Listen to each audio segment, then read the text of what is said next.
Fala pessoal, beleza? Como vocês estão? Tudo bem? Tudo certo? Por aí estamos mais uma vez aqui na mesa pastoral para a gente poder conversar. E hoje eu quero falar com vocês aí sobre o ministério pastoral, né? Não sou pastor em tempo integral, esse é o tema que eu quero conversar com vocês aqui hoje.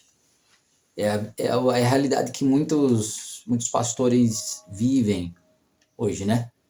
Eu disse para vocês aqui já no nosso canal aqui que a realidade que a gente ouve aí nas redes sociais sobre, né, esses top pastores aí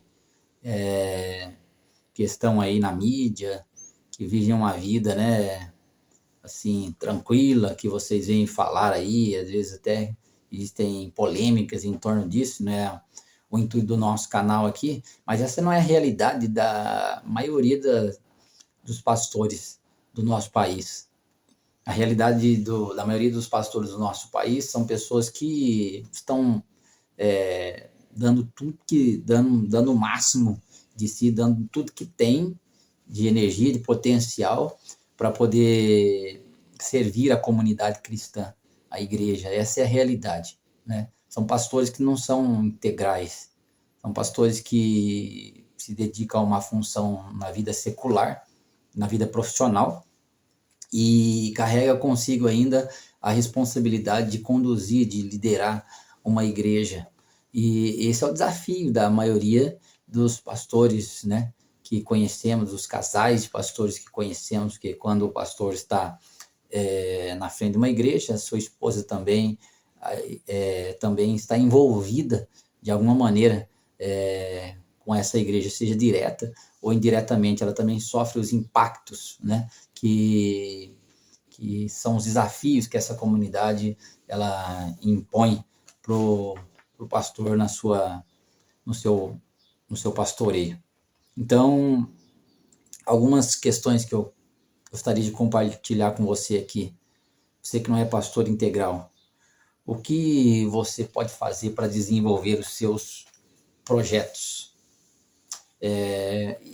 E muitas vezes aqui eu vou falar mais diretamente com os pastores mais novos, né?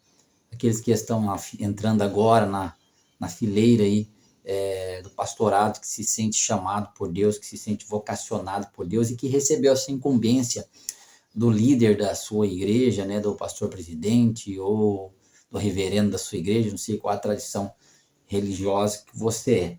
Mas eu quero compartilhar pelo menos 3 coisas aqui que eu considero fundamental aí para que você aplique na sua vida aí, para que você não tenha dificuldades no desenvolvimento do seu ministério pastoral, no trabalho, não é? A primeira coisa que você precisa fazer é organizar a sua vida. Por quê? Porque esse ponto ele é fundamental. Se você já tem a sua vida organizada e você recebeu uma incumbência, né, um chamado para o ministério pastoral, você vai ter que, não diria nem organizar, mas reorganizar a sua vida. Por quê? Porque a igreja nos impõe uma demanda muito grande, porque nós vamos lidar com os desafios da igreja local, não é? Nós vamos lidar com famílias, nós vamos lidar com liderança, nós vamos lidar com uma série de questões dentro da igreja que nos tira daquela prática normal de um membro normal dentro de uma igreja. Agora você vai assumir a liderança desta igreja. Então você precisa organizar a sua vida a partir daquela responsabilidade que você assumiu. Então você precisa estabelecer na sua vida o tempo da sua vida com família, o tempo da sua vida profissional e o tempo que você terá disponível para se dedicar às questões da igreja. É lógico que quando a gente fala assim, a igreja, o pastor, nós sabemos disso, você talvez vai vivenciar isso, e se você já é um pastor, você já sabe disso, que como pastores que somos, nós estamos 24 horas na atividade, não é verdade? porque é um membro que precisa de uma ajuda, é um socorro que é necessário em determinado momento da, da noite. Essa é a realidade que a maioria dos pastores de igrejas locais vivem, né? Pelo menos as igrejas de bairro, essas igrejas menores, com menos estrutura. Então, é a realidade que vive. Então, eu preciso, dentro da possibilidade, definir, organizar a minha vida nesse sentido.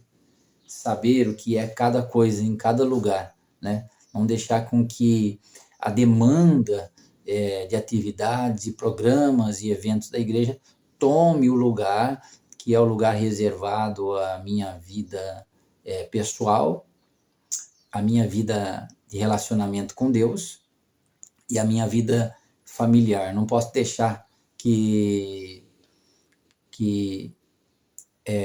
os lugares, né, de prioridade da minha vida venham se inverter, tá? Por quê? Porque a igreja, ela consciente e inconscientemente, ela tem uma cobrança com o seu líder, né? E nessa cobrança para o seu líder, ela não vai pensar nesse lado de que você precisa estabelecer essa prioridade. Ela vai querer que você resolva aquela situação, aquele problema que existem ali. Mas a maneira de resolver, a maneira de lidar com essa dificuldade, esse problema, você terá que saber. Você terá que estabelecer a forma, o jeito e o tempo e o momento de lidar com essas questões e como lidar com essas questões. Não será as pessoas, você não pode deixar que a igreja direcione a sua vida. É você que precisa, primeiramente, ter o controle da sua vida pessoal e organizar a sua vida pessoal. A segunda coisa que você precisa fazer, se você não é um pastor integral, porque nós estamos falando nesse ponto aqui, né? Você precisa organizar a sua equipe. Você, quando assume uma congregação, assume uma igreja, você tem uma equipe que trabalha com a igreja. Você não trabalha sozinho com a igreja, você trabalha com uma equipe que essa equipe trabalha a igreja. É assim que funciona. Então, o que você precisa fazer para que você consiga dar conta dessa missão? Você precisa preparar a sua equipe. A sua equipe precisa ser treinada. Tem pastores que se sentem sufocados, tem líderes que se sentem sufocados, que se sentem estressados, que não aguentam conduzir a igreja. Por quê? Porque ele não tem uma equipe preparada. Ele não tem pessoas preparadas, pessoas no lugar certo, na hora certa. E para que você consiga dar conta dessa demanda da vida familiar, da sua vida profissional e conduzir a igreja, e você conseguir ter um nível emocional, um nível espiritual, um nível social saudável, você precisa preparar a sua equipe, você precisa treinar a sua equipe. Qual é a equipe que você tem? Aí você pode dizer, mas eu não tenho equipe nenhuma, eu peguei aquela congregação do zero, ou aquela congregação numa situação bem difícil. Então, a partir do momento que você assumiu aquela congregação, você vai fazer uma análise, você vai pensar durante alguns dias, vai olhar, e a partir daquilo que você está vendo, do cenário que você está vendo, uma das primeiras coisas que você precisa fazer é olhar as pessoas que você tem, se é que você tem. Se você não tiver, você vai começar do zero, né? Mas se você tem ali um grupo de pessoas e já existe algumas pessoas ali que já fazem parte de algum ministério, algum trabalho ali dentro, você vai começar a treinar aquelas pessoas, a preparar aquelas pessoas, dê curso para elas. Se você não tem um curso, não pode dar um curso, procure pessoas que podem ajudar. A comunidade cristã é uma comunidade muito solidária, né? Existem pregadores, existem ensinadores, até mesmo de igrejas que a gente conhece, que podem nos ajudar a estar ali, a nos dar o apoio, né? A estar com a gente. Pessoas de sua confiança, é claro, tá? Para que possam ir ali, para que possam treinar a sua equipe dentro da visão que você tem para aquela congregação, para aquela igreja, tá? Mas há essa necessidade de organizar a sua equipe, de dar treinamento, de dar preparo, de apresentar a visão, a a proposta que você tem para aquela igreja, para aquela comunidade cristã, onde você está assumindo aquele trabalho ali. Então, você precisa fazer isso. Tendo uma equipe preparada, você conseguirá conduzir aquela igreja, certo? Porque a sua equipe vai te dar o apoio necessário para que você possa fazer isso e você não fique com uma sobrecarga de trabalhos na sua mão. Divida as funções, coloque pessoas para conduzir o culto, coloque pessoas para fazer a parte do louvor, coloque pessoas para te ajudar, se houver essa possibilidade, a ministrar a palavra, ensinar, administrar a área de secretaria da igreja, administrar a área de tesouraria da igreja. Não queira centralizar tudo em você, porque quanto mais você centraliza em você, mais dificuldade você terá de conduzir o rebanho, de conduzir a igreja. E você vai chegar num estado emocional difícil se você quiser centralizar tudo em você. Você não pode fazer isso. Você precisa abrir mão disso aí e delegar funções para as pessoas dentro da sua comunidade. Mas para que isso seja feito, você precisa treinar, preparar a sua equipe. Se você quiser um vídeo de como treinar a sua equipe, como preparar a sua equipe, comenta aí embaixo aí, tá bom? E a gente pode preparar isso. Além disso, deixa eu te dizer, nós temos aí a escola relacional, que é a escola que você pode entrar aí no link aí, de algum dos nossos vídeos tem aí, o link da nossa escola aí, você pode acessar os nossos cursos, tá bom? E fazer esses cursos aí, junto com a gente aqui, tá bom? Acredito que será importante para você. Temos um curso chamado Teologia da Liderança Cristã. Ele vai falar sobre aconselhamento bíblico, como que a gente trabalha o aconselhamento bíblico. Ele vai falar sobre igreja, vai falar sobre descoberta vocacional, ele vai falar sobre como administrar, né, a parte administrativa da igreja e também como liderar, vai falar sobre isso. Esse curso é um curso completo, eu considero completo para todo pastor, todo líder da igreja. Vamos lá para a terceira e última coisa que você precisa fazer. Você precisa conscientizar a sua igreja.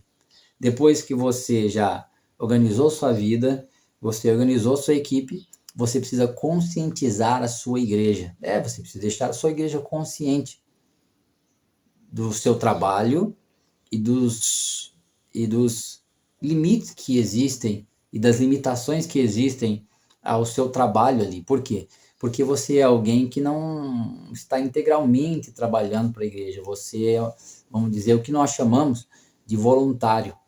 Não é? Então, se você é voluntário, você precisa conscientizar a igreja de que você tem uma família, de que você tem uma vida pessoal, de que você precisa ter um planejamento. A igreja precisa estar consciente de que o pastor dela é um voluntário naquela comunidade cristã e de que ele precisa ter o apoio da igreja e a igreja precisa compreender isso. Faça isso, converse com a sua igreja, dialoga com ela sobre essa dinâmica relacional que precisa existir entre você e a sua comunidade, para que a comunidade não exija de você aquilo que você não possa dar, e para que a comunidade também, a igreja, não espere de você aquilo que você não pode oferecer, não é? Uma coisa é você ser um ministro integral, outra coisa é você ser um ministro voluntário. Se você é um ministro voluntário, você tem várias limitações que um ministro integral não teria, não é verdade?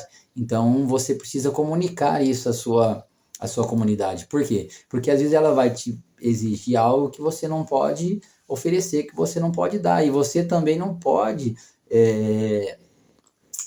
tentar dar tudo que a comunidade exige de você, porque você vai se cansar, você não vai conseguir, certo? E você vai chegar num momento que você vai chegar na sua limitação emocional, até mesmo espiritual, física, que você não vai dar conta, e muitas vezes você vai abrir mão da liderança daquela comunidade, não por causa da comunidade em si, ou porque foi muito difícil, mas na verdade é porque não se estabeleceu os limites necessários que deveria se estabelecer. E deixando a sua comunidade consciente disso, das limitações que você tem, por causa das funções que você exerce fora da igreja, eu acredito que será mais fácil o trabalho